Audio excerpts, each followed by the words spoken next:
हम बहुत बार धर्म को सिद्ध करने के लिए विज्ञान का सहारा लेते हैं, तो ये किस हद तक जायज़ है?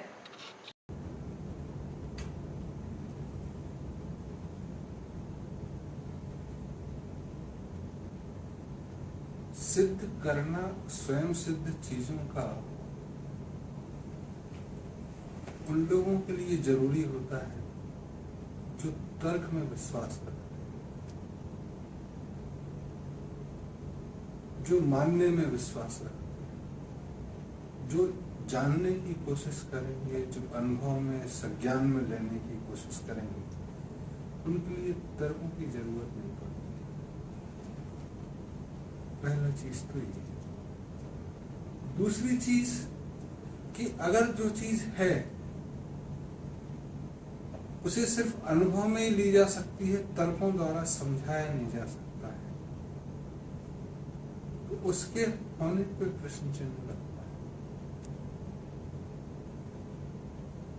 तीसरी चीज कि अगर कोई चीज है, कल भी थी, आज भी है और परसों भी हो, तो जाहिर है उसमें पुनरावृत्ति के गुण भी मौजूद होंगे। और आज का तथाकथित विज्ञान ये कहता है कि आओ करके देखें। तो जब आओ करके देखें तो कुछ सोच के चलोगे और कुछ परिणाम आएंगे, और वो हमेशा वही परिणाम आएंगे, तो ये माना जाता है कि चीजें वही जाएंगी। तो हम कहीं भी नजर डालें दुनिया में, धर्म है इस पर प्रश्न चिन्ह उठाएं, तो हम पहले तो अपनी कम समझ का इंडिकेशन देते हैं कि थोड़ी कम समझ है, हमारे अनुभव का। दूसरा क्या है कि आधार को समझना, उस आधार पे चिपके रोज रहे और उसको समझना थोड़ा दिक्कत का बात होता है। जैसे आप, अब फिर मैं उदाहरण दे रहा हूं, इसका मतलब कि हम विज्ञान का या ज्ञान का या तर्कों का सहारा ले रहे हैं। तो सीधे सीधे अगर बताएं कि ये हमारी माँ है,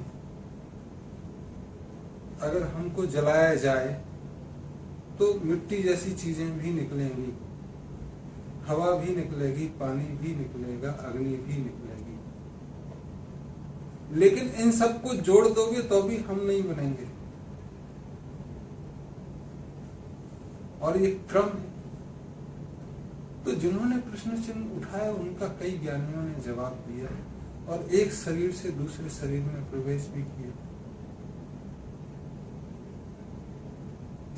विज्ञान ने कहा कि ये मर गए, जितने लक्षण होते मर गए, और थोड़ी समय बाद वो फिर से पुनः उसी शरीर में प्रवेश किए। जैसे आत्मा होती है, तो एक बंद चैम्बर में, ग्लास चैम्बर में एक आदमी को रख दिया जो मरने वाला था, तो जब वो मरा तो शीशे फूटे, या शीशे फूटे तो मरे, तो कुछ चीज थी जो निकली। ऐसा विज्ञान में प्रयोग के द्वारा जीवन को दर्शाते हैं। धर्म के बारे में धारयते इति धर्मा, जैसे हमने कहा, जो धारण करता ही है तो वो तुम कहीं रहो। तो जैसे कपड़े हमको धारण करते हैं, धर्म भी धारण, उसकी व्याख्या कुछ लोग तंत्र मंत्र यंत्र द्वारा करते हैं कि देखो हमने नींबू काटा, इसमें पेन लगाई तो फला आदमी मर जाएगा, ये श्लोक पढ़ा तो ऐसा ऐसा हो जाएगा। ये सब विज्ञान की चीजें हैं।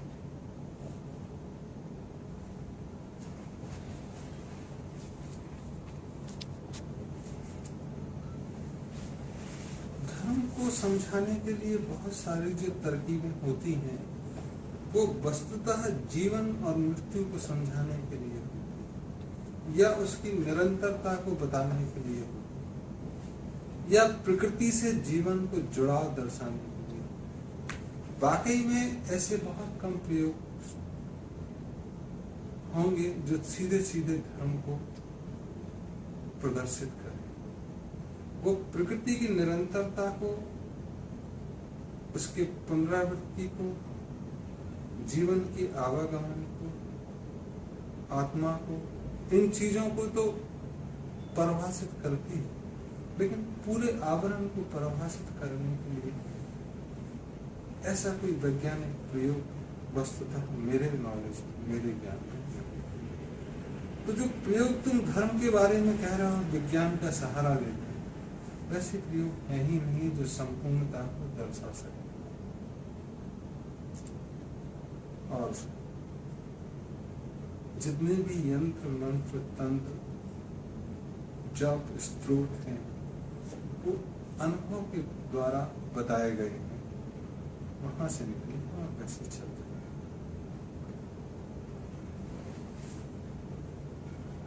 कुछ लोग कह सकते हैं जो मानने पे है कि धरती चपटी है या सूरज धरती का चक्कर लगा है, लेकिन जिन्होंने विज्ञान द्वारा देखा कि नहीं, एक गर्म चीज का चक्कर एक ठंडी वस्तु ही लगाएगी, जिन्होंने दूसरे ग्रह जाके घूमते हुए देखा, रिलेटिव मोशन को देखा, वो कहते हैं कि नहीं, धरती ही सूरज का चक्कर लगा। तो ये जो चखा है आपने चीजों को, परखा है, जांचा है, ये ट्रस्ट क्रिएट कराती है, विश्वास जताती है। इसलिए प्रयोगों द्वारा चीजों पे विश्वास होता है व्यक्ति का, और मानने से हम कह सकते हैं कि हम इसको मानते हैं, भरोसा करते हैं, जो टूट सकता है। तो विज्ञान से जो एक चीज महत्वपूर्ण आती है कि हम उसको चख सकते हैं, जांच परख सकते हैं।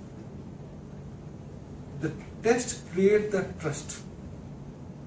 Until unless you do not taste it or taste it, the trust does not generate. And when you say that dharma is real, then it is a trust by various experiences of the sages or the masters, which they exhibit in day-to-day life, and their trust is propagated in the environment, which many people say that it is real, and there are certain things is being enumerated as fact. Lastly, in this answer, I will say कि ऋषि गोरखनाथ हुए एक, तो उनके पास लोग जाते थे कि हम आत्महत्या करना चाहते हैं, कहते कर ही नहीं सकते, आत्मा कभी मरती नहीं, पहाड़ से कूद जाओ, तुम शरीर त्यागोगे, आत्मा रहेगी, हम बता देंगे कि यहाँ यहाँ हो। बड़े परेशान होते थे, फिर उनसे बोलते थे ध्यान कर लो, तो उन्होंने कहा चाय पियो और एक एक चुस्की लेके चाय पियो और देखो उसको, तो वो आ जाता, साहब इससे तो ध्यान हो नहीं रहा, बोले लाइट की तरफ देखो। तो nth नंबर टाइम वो आता था, मना करता था, और वो n+1 बता देते थे उसको कि ऐसे कर सकते हो। तो लोग दुखी हो गए, बोले तुम्हारे गोरख धंधे। लेकिन वहां ये समझने की जरूरत है कि वहां nth